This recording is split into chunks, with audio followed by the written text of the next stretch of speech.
Hello दोस्तों, कैसे हैं सभी लोग। दोस्तों आज का क्लास रहेगा आईडीडी फर्स्ट ईयर से। आईडीडी फर्स्ट ईयर से, ठीक है। और कोर्स है हमारा आज कोर्स 1 इंट्रोडक्शन टू डिसेबिलिटीज, यानी कि कोर्स फर्स्ट है हमारा इंट्रोडक्शन टू डिसेबिलिटीज रहेगा। और इसमें यूनिट है हमारा 2.1, ठीक है। यानी कि कोर्स फर्स्ट से हमारा यूनिट 2.1, जिसमें हमारा टॉपिक दिया हुआ है लोकोमोटर डिसेबिलिटीज, यानी कि गामक अक्षमता। तो आज का क्लास या आज का टॉपिक हमारा रहेगा गामक अक्षमता पे। लोकोमोटर डिसेबिलिटीज पर बात करेंगे। लोकोमोटर डिसेबिलिटीज क्या है? देखिए दोस्तों, लोकोमोटर डिसेबिलिटीज को अगर हम देखें ना तो कई नामों से जाना जाता है। गामक अक्षमता, लोको का मतलब है गामक, ठीक है। लोको का मतलब किसी ऐसी संचालित गति से, और मोटर का मतलब है गामक, यानी कि गति से चलने वाली, ठीक है, जो गतिमान रहती हो, ठीक है। अब वो गतिमान कहा गया है शारीरिक कोई स्थिति के लिए। तो दोस्तों गामक अक्षमता के कई नाम है, आप कहीं अलग अलग जगह पढ़ेंगे इसके बारे में। लोकोमोटर डिसेबिलिटी क्या है, तो देखिए इसे मोबिलिटी डिसेबिलिटी भी कहा जाता है, ठीक है। अगर हम बात करें हिंदी में तो गामक अक्षमता आपको देखने को मिलेगा जगह जगह पर। जैसे कि पहला तो ये हो गया गामक अक्षमता, दूसरा है गत्यात्मक अक्षमता, ठीक है, या चलन अक्षमता, ठीक है, चलन अक्षमता, गति अक्षमता, ठीक है। तो इस तरीके के कई शब्द इसमें यूज किए जाते हैं लोकोमोटर डिसेबिलिटी के लिए, ठीक है। दोस्तों गामक अक्षमता जो है हमारे शरीर के गति से संबंधित है, यानी कि जैसे जैसे हमारे शरीर गति करता है उस गति से संबंधित है। जैसे हमारे शरीर की अस्थियां हो गई, मांसपेशियां हो गई, वे सारी चीजें। जैसे अगर हम बात करें हमारा शरीर कब गतिमान रहता है, जब हमारे शरीर के अंग, अगर हम बात करें हमारे हाथ, पैर, धड़, कमर, ये सारी चीजें अपनी स्थिति में गति करती रहे, तो कहीं ना कहीं उसी स्थिति से संबंधित हमारी गामक अक्षमता है। यानी कि जब गामक अक्षमता यानी कि किसी प्रकार की चलने फिरने से संबंधित कोई भी समस्या आती है, कठिनाई आती है, असमर्थता आती है, तो उस स्थिति को हम गामक अक्षमता कह सकते हैं। अब देखिए दोस्तों, गामक अक्षमता शरीर के अंगों को गति करने में असमर्थता से संबंधित है, यानी कि शरीर को किसी भी प्रकार से गति करने में रोकती है, ठीक है। या व्यक्ति चलने फिरने, उठने, दौड़ने, चढ़ने, कूदने, इन सभी चीजों से असमर्थ हो जाता है, उसे कठिनाई महसूस होती है और कहीं ना कहीं वह चल नहीं पाता है, ठीक है। और उसका जो एक स्थिति थी वो स्थिति नहीं आती है, उस सभी स्थितियों से संबंधित गामक अक्षमता है। विशेष तौर पर एक स्थान पर जाने में समस्या, यानी कि वो कह रहे हैं गामक अक्षमता जो है विशेष तौर पर एक स्थान से दूसरे स्थान पर जाने में समस्या हो सकती है, ठीक है। जैसे अगर हम बात करें बेड से फ्लोर तक जाना, ठीक है, या हम कह सकते हैं उठकर किसी वस्तु को उठाना, ठीक, या हम कह सकते हैं किसी वस्तु को उठाकर पकड़ना, छोड़ना, खींचना, ठीक है ना। मतलब कहीं ना कहीं आपकी मांसपेशियां उसमें ताकत लगेगी, ये सारी चीजें। या किसी वस्तु को एक स्थान से दूसरे स्थान तक ले जाना, खुद चलकर अपना स्थान परिवर्तन करना, सीढ़ियां चढ़ना, कूदना, ठीक है ना, इस तरीके से, ठीक है। चलने फिरने में असमर्थता। गामक अक्षमता शारीरिक स्वास्थ्य संबंधी समस्या है। गामक अक्षमता क्या है? शारीरिक स्वास्थ्य संबंधी समस्या है। एक चीज ध्यान रखना है दोस्तों, गामक अक्षमता जो है शारीरिक स्वास्थ्य संबंधी है, लेकिन कहीं ना कहीं इसके साथ अगर एसोसिएटेड हमें कंडीशंस मिलती हैं तो उसमें अलग प्रकार की हो जाती है, जिसके निम्नलिखित प्रकार होंगे वो आपको अलग बताया जाएगा, ठीक है।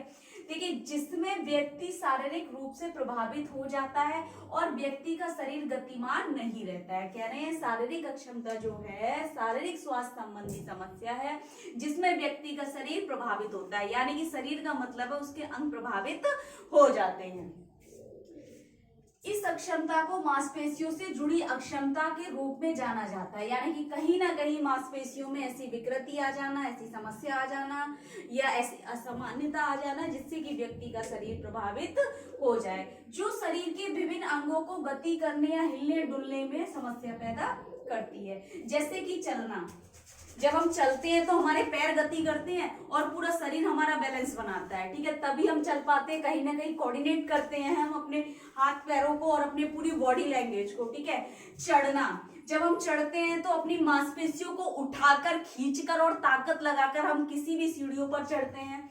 उतरना, कूदना, स्थान परिवर्तन, दौड़ना, उठना, उठाना, सामान उठाना, हाथ में कोई वस्तु पकड़ना या वस्तु छोड़ना आदि में असमर्थता को मोबिलिटी डिसेबिलिटी कहा जाता है। गत्यात्मक अक्षमता, चलन अक्षमता कहा जाता है। ठीक है, अब देखिए दोस्तों, इसको डेफिनेशन दिया गया है, चलने फिरने से संबंधित विशिष्ट गतिविधियों को निष्पादित करने में असमर्थता और हड्डियों, जोड़ों और मांसपेशियों या तंत्रिकाओं के दर्द के परिणाम स्वरूप शारीरिक गति असमर्थता गामक अक्षमता कहलाती है। ठीक है, जब आपको 2 नंबर में डेफिनेशन आए तो ये सीधी सीधी डेफिनेशन है, और वैसे तो अगर 2 नंबर में डेफिनेशन नहीं आएगी, गामक अक्षमता के बारे में पूछेगा, यहाँ से आपको 10 नंबर का पूरा टॉपिक बनेगा।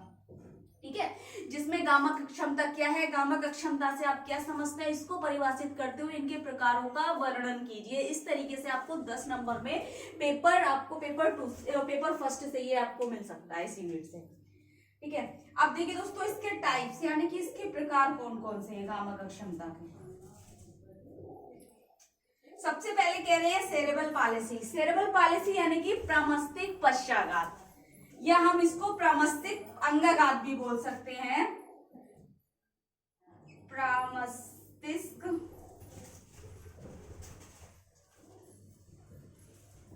अंगाघात, अंगाघात या पश्चाघात। तो प्रमस्तिष्कीय पश्चाघात एक ऐसी स्थिति है जिसमें मस्तिष्कीय असामान्यता यानी कि मस्तिष्क का कोई ऐसा क्षेत्र जिसके कारण शरीर की हड्डियों पर, या हम कह सकते हैं शरीर की अस्थियों पर, मांसपेशियों पर नियंत्रण नहीं रहता है या नियंत्रण नष्ट हो जाता है, खत्म हो जाता है, ऐसी स्थिति को हम क्या कह सकते हैं, प्रमस्तिष्क पश्चाघात कहते हैं। ठीक है, दूसरा कह रहे हैं लेप्रोसी यानी कि कुष्ठ रोग।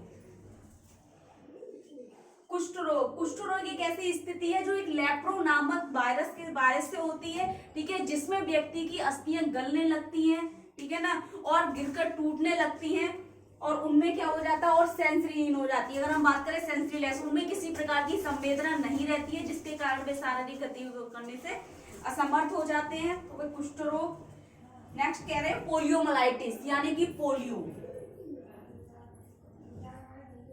पोलियो क्या है दोस्तों, पोलियो एक ऐसी कंडीशन है जो इसका वायरस है, अगर हम लैंसिंग और ब्रेनसाइड नाम के 2 वायरस हैं जिससे होने वाली समस्या पोलियो है, जिसमें व्यक्ति शारीरिक रूप से प्रभावित होता है। कह रहे हैं स्पाइना बाइफिडा। स्पाइना बाइफिडा एक जन्म से पहले की असामान्यता, विकास या असामान्यता स्थिति है, जिसमें क्या है, बच्चे की रीढ़ की हड्डी खुली रह जाती है और कहीं ना कहीं अपूर्ण विकास के कारण उत्पन्न होने वाली स्थिति स्पाइना बाइफिडा, और हिंदी में इसे कहते हैं द्विशाखी रीढ़। ड्वार्फिज्म। ड्वार्फिज्म क्या है दोस्तों, ड्वार्फिज्म आपने क्रिटिनिज्म पढ़ा होगा। क्रिटिनिज्म का मतलब होता है बौनापन, ड्वार्फिज्म का भी मतलब बौनापन है, लेकिन दोनों के सिम्टम्स एक है, कैरेक्टरिस्टिक्स एक है, लेकिन कॉजेज अलग अलग है। क्रिटिनिज्म जो है, क्रिटिनिज्म थायराइड ग्रंथि के कारण होता है, थायराइड ग्रंथि की असामान्यता के कारण। ठीक है, और ये हार्मोन्स की असामान्यता के कारण होता है। ठीक है, ड्वार्फिज्म। मस्कुलर डिस्ट्रोफी यानी कि मांसपेशीय क्षरण। मांसपेशीय क्षरण एक ऐसी असामान्यता है जो जन्म के बाद धीरे धीरे बढ़ने वाली, ठीक है, और मांसपेशियों को कमजोर बनाने वाली। ठीक है, और ये जन्म के बाद 3 या 4 साल के बाद पहचानी जा सकती है, जिसमें व्यक्ति की मांसपेशियां क्या हो जाती है, कमजोर हो जाती है, और उनमें फाइब्रस तंतु जमा हो जाते हैं। अनडेवलप्ड ऑर्गन्स यानी कि हम कह सकते हैं अविकसित अंग, यानी कि जन्म से पूर्व भी किसी भी व्यक्ति का कोई शरीर या पैर, हाथ छोटा बड़ा या विकसित ही ना हुआ हो, उस स्थिति में हम उसको अविकसित अंग कह सकते हैं। मल्टीपल स्क्लेरोसिस यानी कि बहुविध ऊतक दृढ़, इसका हिंदी देख लीजिए आप, कहीं कहीं नहीं मिलता है, बहुविध ऊतक दृढ़। ठीक है, बहुविध ऊतक दृढ़, इसमें भी क्या है, मल्टीपल स्क्लेरोसिस में कि कहीं ना कहीं व्यक्ति शारीरिक रूप से प्रभावित हो जाता है। तो इसके ये निम्नलिखित प्रकार है, और इन सभी टाइप्स को हम डिटेल में करेंगे, क्योंकि हमारे यूनिट्स में जो पॉइंट्स दे रखे हैं सबका उन्होंने क्या है, एक एक पॉइंट्स दे रखा है, तो सारी टॉपिक्स हमने डिटेल में करने हैं। और बाकी इसके अलावा अगर आपको कुछ समझ नहीं आ रहा है, कुछ डाउट लग रहा है या कुछ पूछना है, तो कमेंट बॉक्स में जाके कमेंट कीजिएगा। ज्यादा से ज्यादा वीडियो लाइक करें, चैनल को सब्सक्राइब करें, बेल आइकन को प्रेस करें ताकि नेक्स्ट आने वाली क्लास आप तक पहुंचती रहे दोस्तों। Thank you.